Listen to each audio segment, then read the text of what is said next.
Welcome to Movie Mondays here at Sun FM with me, Kay-cee, running you through some of the best things to be watching right now on the big screen and for you at home. This week we're taking a look at Beast on the big screen and also Look Both Ways and Day Shift on Netflix. First up, we'll take a look at Beast on the big screen. This is starring Idris Elba. I'm a huge fan of his, so I had to go and see it. Now, Idris plays a character called Nate, who is fallen out of touch with his daughters a little bit. So he takes them on an amazing safari in the African savannah, which is great, and they're having a fantastic time until they come across a whole village that's been mauled to death by a big lion. Now, following that, this turns into a very predictable film because the concept is very simple: Idris Elba versus lion. The lion looks amazing. The CGI is absolutely incredible.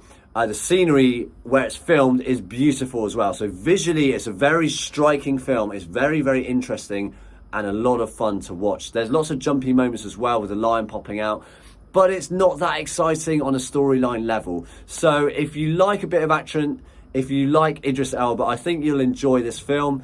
But, you know, it's also not got that much going for it at the same time on a storyline level. So see it or don't see it. I'm kind of in the middle.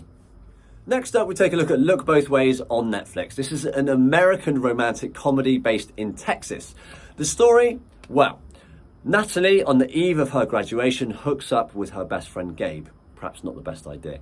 A few weeks later, she's at a party. She starts feeling a bit sick. Friend gets suspicious, so she buys her some pregnancy tests. She then takes a pregnancy test, okay? Then the film splits off into two different directions, which is quite interesting. So in one direction, it's a positive result and she's pregnant. On the other side, it's negative and she's not pregnant.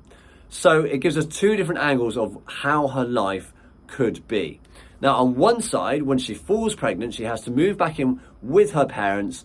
Gabe proposes to her and they go through this whole process. Her parents aren't very happy about it all, but they encourage her to pursue her career in animation and go down that road.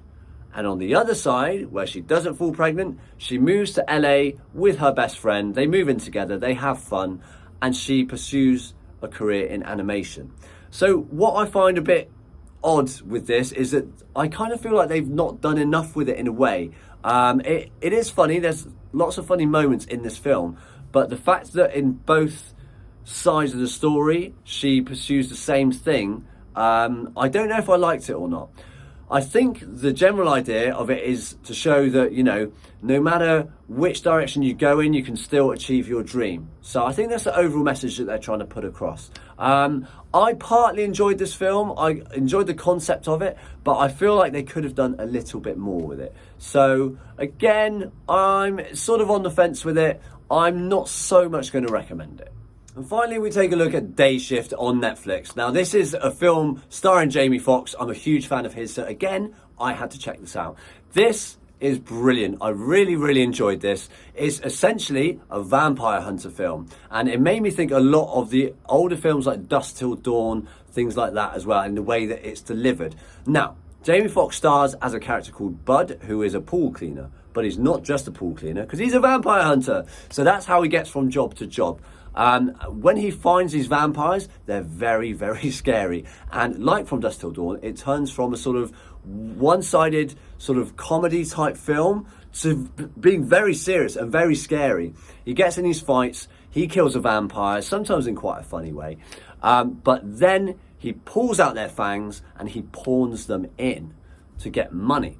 Now, with this money, he is helping his daughter to pay for her extortionately high school fees because he's got a bit of a rocky relationship with his ex. So that's the general gist of the film, but the way it's delivered is absolutely brilliant. I really, really enjoyed this. Snoop Dogg's got a starring role as well, so he's always a bit of fun in film. I'm going to say if you like vampire films and you like action films, this is one for you. You're really going to enjoy this, so I'm definitely going to recommend this one. And that's it. I'll see you next Monday for more movie reviews.